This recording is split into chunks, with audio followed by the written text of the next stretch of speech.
So with that said, you know what? You got the clicker? Yep. Thank you. Yes, and I hope I get to come back. So we're going to get straight into it. We only have 15 minutes, and what better way to do but serve it up with the ending. So we're going to put the end at the beginning. And this is, at the end of the day, what we want you to take away from the next few minutes that we have this conversation. And we're going to talk you through the process that we approached so that we could put these words on paper and stand behind them. Mm-hmm.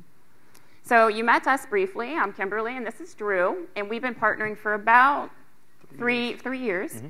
And I think it's been a really good relationship. I hope you agree. Absolutely. And you're saying that because you're sitting right next That's to right. me. So, all right. And then the next slide. This is LasikPlus. This is where I work. And it is a phenomenal place to work. And the reason why it's so phenomenal is because I get to market a product that is truly, truly life-changing. In 10 minutes, we change your life. So I'm asking right now, who's had it done? Lots of hands. So, and do we agree? Is it not the best thing? Absolutely. So then the next question is, who's considering? Who is considering it? Okay, so all those people that just raised their hand that said they had it, go talk to them and make the decision to change your life sooner rather than later, because it really is truly amazing to wake up and see the alarm clock.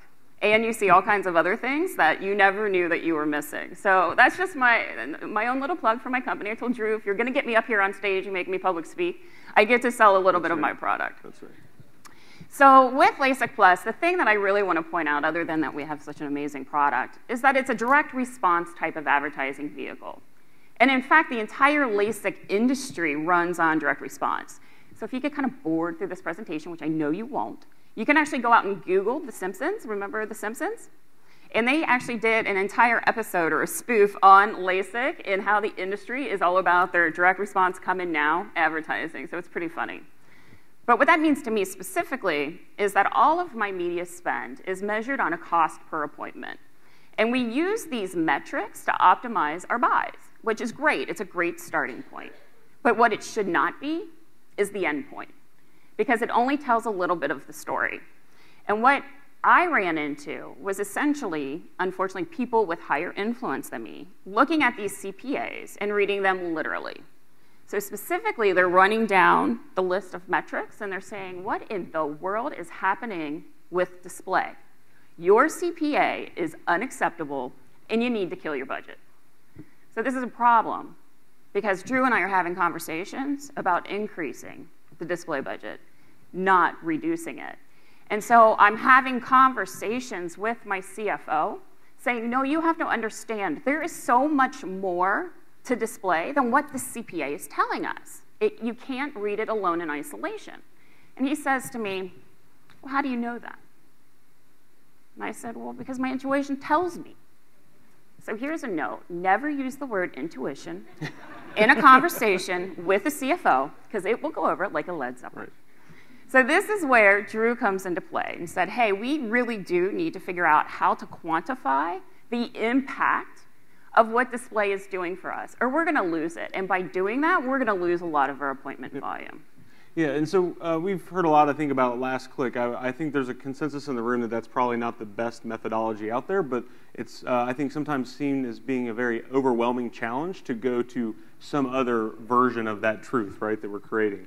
So just real quick, I want to kind of set it up in the context here of that conversion path to the consumer goes down, right? So display, email, social, search, all those tactics that are within digital. So we'll come back to this visual, but just kind of want to set that up a little bit. And so what we really found is what Kimberly really needed was to be able to tell a story, right, to the CFO. And we really wrapped our heads around the solution from an attribution standpoint. And so we took an advanced approach to this, where we were able to map the consumer journey across all those digital touch points to be able to tell that story and give us some really interesting learnings. And so attribution has been a really hot topic for a long time, right? I think even 5 years ago, right? It was the big topic, and it was going to change our world and everything. Well, I think today that we actually have a lot of innovation in this space. There's a lot of players right now. We chose odometry because it really suited our business case and what we were trying to get out of it. And I think my recommendation is if you're having these types of conversations and you want to move away from last click, you really want to investigate those partners and find really the right solution that's going to fit your business. Because I think every brand is different, right, in the story that they need to be able to tell. So coming back to our touch points here, so attribution modeling at its core is basically a little data collection exercise. I know we talk a lot about big data, right? And I wish that phrase was never coined. But really, this is about little data, which I think was brought up yesterday. And we're capturing little data at each little touch point across this conversion path. And these conversions look different, right? Display might be first in one scenario, email might be first in another, or maybe there's a social impression that gets served up, right?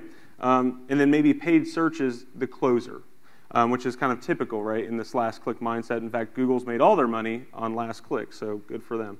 So what ultimately happens is we collect these different data points along each conversion path, and we collect those in scores of thousands. So think thousands of conversions, and we map all those. And then what we start doing, and again, I'm just trying to keep this duckies and goats because I think we try to make this stuff really more complicated, is as we look at these conversion paths, then we start taking pieces out, and we understand would that conversion have taken place without it, and that's how we're able to then apply weighting to that, right? So fast forward all that, and ultimately what this does is it eliminates the gut feelings, right, that we have, or it gives us definition around what we thought our intuition was, because we know that the way that digital tactics work together is not necessarily always the best way to prove them out from a measurement standpoint. So which pieces of the mix are actually responsible for conversions? And this has a huge impact on when Kimberly is handling budget planning and forecasting with her CFO. And you wouldn't get this with last click methodology. So just jumping in here to the proof here, what we found from the study is that 57% of all of our appointments have multi-touch variables to them in the digital channel. So again, it might have been a paid search, organic search, display, and we're running lots of different display tactics, right? We got multiple DSPs going, we've got networks out there. So again, as we get more complex in each of these areas, it really signals out to us which one of those partners in display, for example, is working the hardest for us so we can best optimize. And so this really allowed us to set up a new benchmark for us to really think about.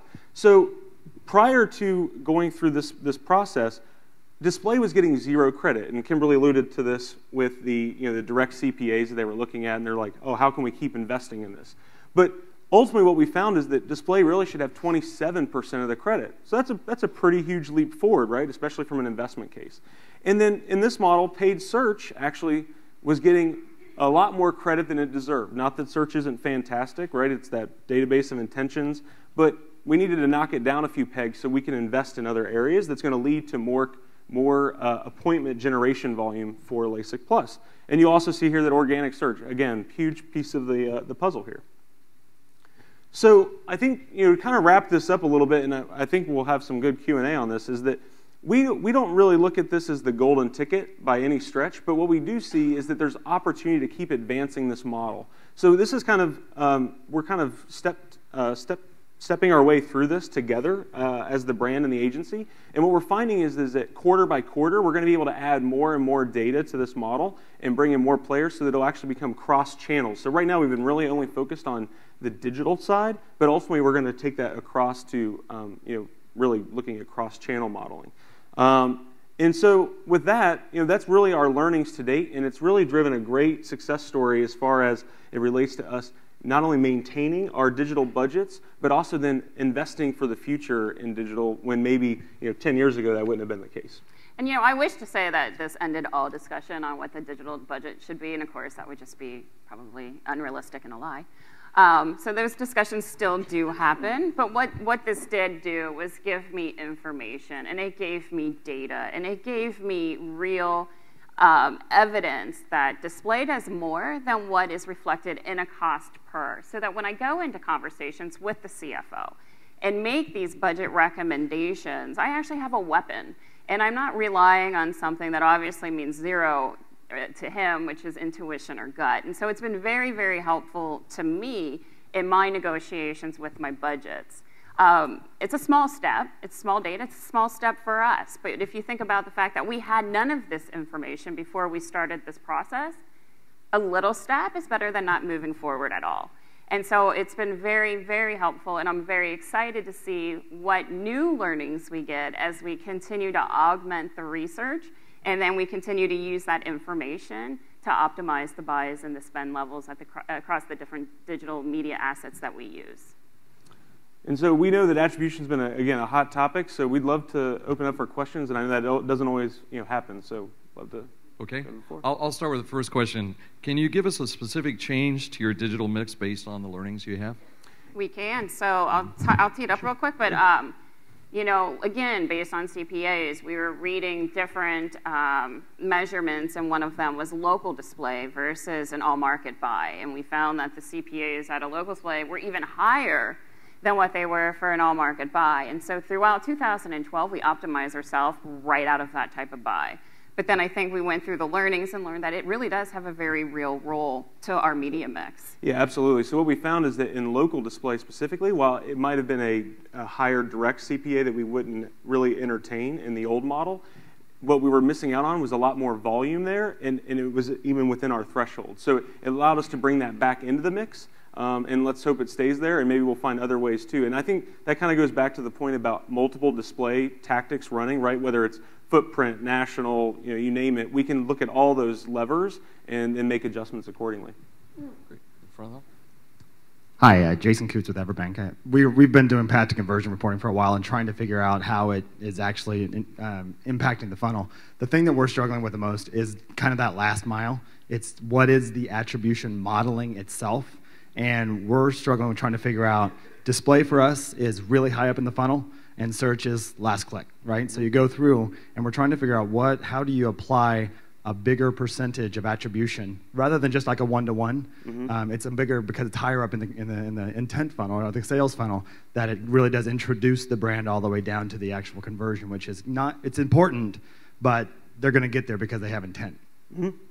Yeah, so the beauty of this, again, with multiple partners, so display is a perfect example of being a higher funnel tactic. What we find is that we understand then, we can actually even then start scoring those partners as they get mapped through the conversion process, and we'll understand which partners are our introducers or our promoters along the way and our closers. So naturally, search comes to mind as a closer. I mean, it's a pretty strong closing tactic. But what we found specifically with maybe different DSP partners is certain DSPs were actually performing better for us as an introducer or a promoter, and then some were actually better closers. And so that's been really helpful, and I would suggest that maybe you look at that as part of whatever model you're looking at, is making sure that it can give credit to different display partners so that you can balance those out accordingly based on your funnel. Great, we have a question middle here. Rob Stravis from Valvoline. I noticed that when you were looking through your attribution, you didn't include social in there, and it seems like kind of the experience over here of people who've done it then can really influence people who haven't.